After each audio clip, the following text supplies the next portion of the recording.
Hello everyone, welcome you all. इस video के अंदर हम बात करने वाले हैं सोडियम पोटेशियम पंप के बारे में। तो sodium potassium pump active transport show करता है। यहाँ पर एक्टिव ट्रांसपोर्ट का मतलब है कि जब भी हमें किसी मॉलिक्यूल को कंसंट्रेशन ग्रेडियंट के अगेंस्ट में मूव करवाना हो तो हमें वहाँ पर एनर्जी की ज़रूरत होती है।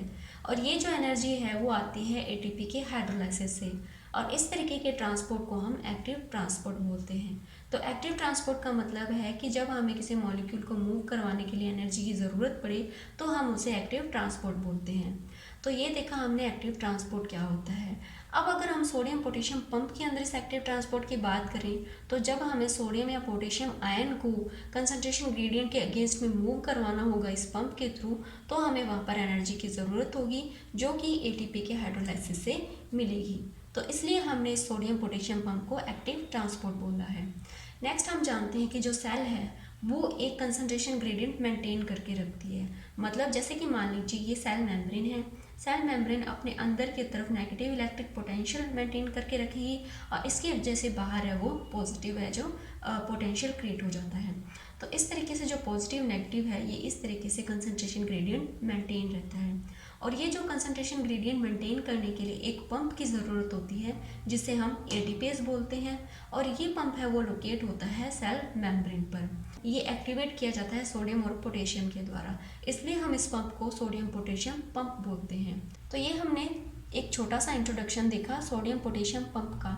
नेक्स्ट हम बात करते हैं इसके लोकेशन के बारे में। तो जो सोडियम पोटेशियम पंप है वो मिलेगा न्यूरॉन्स की मेम्ब्रेन पर।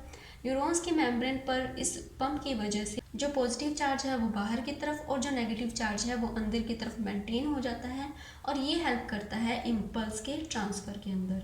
नेक्स्ट हम बात करते हैं इसकी लोकेशन मसल फाइबर पर। तो ये जो सोडियम पोटेशियम पंप है ये मसल फाइबर की मेम्ब्रेन्स पर भी प्रेजेंट होता है। तो ये हमने इसकी लोकेशन भी देखी। नेक्स्ट हम बात करते हैं इसके फंक्शन के बारे में। तो जो सोडियम पोटेशियम पंप है इसका क्या काम होता है। तो ये क्या करता है, ये सेल के पोटेंशियल और कंसंट्रेशन ग्रेडियंट को मेंटेन करने में काम आता है। साथ में ये सेल के वॉल्यूम को भी रेगुलेट करता है और इसे ऑस्मोसिस के थ्रू ब्रस्ट होने से भी प्रिवेंट करता है। क्योंकि अगर सोडियम पोटेशियम पंप नहीं होगा तो ऑस्मोसिस के प्रोसेस के थ्रू जो सेल है वो स्वेल हो जाती है और स्वेल होने से वो ब्रस्ट हो जाती है। और इसी ब्रस्टिंग से बचाने के लिए ये सोडियम पोटेशियम पंप है वो काम करता है। तो ये हमने देखा सोडियम पोटेशियम पंप के लोकेशन और फंक्शंस। अब हम इसके मैकेनिज्म को देखते हैं। तो जैसा कि हम जानते हैं सोडियम पोटेशियम पंप एक एक्टिव ट्रांसपोर्ट मैकेनिज्म है और इसके अंदर एटीपी का ब्रेकडाउन होता है और इसकी वजह से कन्फर्मेशन चेंजेस की एक सीरीज चलती रहती है और ये जो कंसंट्रेशन ग्रेडियंट है वो मेंटेन होता रहता है। तो अब हम इसे डायग्राम से समझने की कोशिश करते हैं। सोडियम पोटेशियम पंप के मैकेनिज्म को समझने के लिए आप ये डायग्राम अच्छे से देख पा रहे होंगे जिसके अंदर सेल मेम्ब्रेन या प्लाज्मा मेम्ब्रेन पर किस तरीके से सोडियम पोटेशियम पंप अटैच है। अब जो सोडियम पोटेशियम पंप है वो सेल के कंसंट्रेशन ग्रेडियंट को मेंटेन रखने का काम करता है। और यहाँ पर हम देख पा रहे हैं कि जो सेल के बाहर की तरफ सोडियम की कंसंट्रेशन ज़्यादा है जबकि पोटेशियम की कंसंट्रेशन कम है। वहीं सेल के अंदर की तरफ सोडियम की कंसंट्रेशन कम है और पोटेशियम की कंसंट्रेशन ज़्यादा है। तो अब इस कंसंट्रेशन ग्रेडियंट को मेंटेन रखना होगा।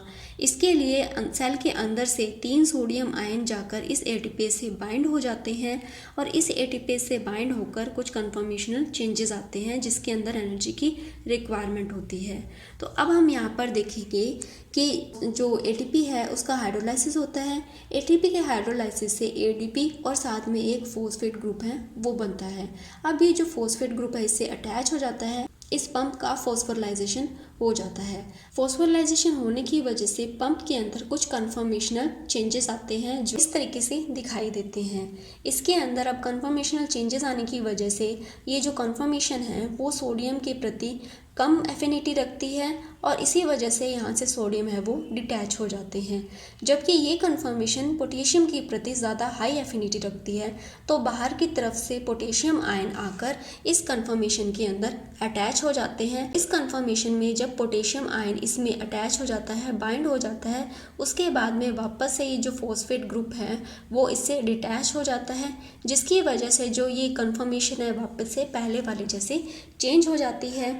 अब ये जो कन्फर्मेशन है वो पोटेशियम आयन के प्रति कम एफिनिटी रखती है, जबकि सोडियम आयन के प्रति ज़्यादा एफिनिटी रखती है।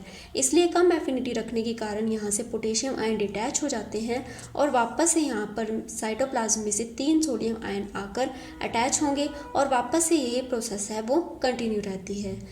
तो ये था हमारा सोडियम पोटेशियम पंप, जिसके अंदर हमने जाना इसकी लोकेशन के बारे में, फंक्शन के बारे में और इसके मैकेनिज्म के बारे में। आई होप आपको वीडियो अच्छा लगा होगा।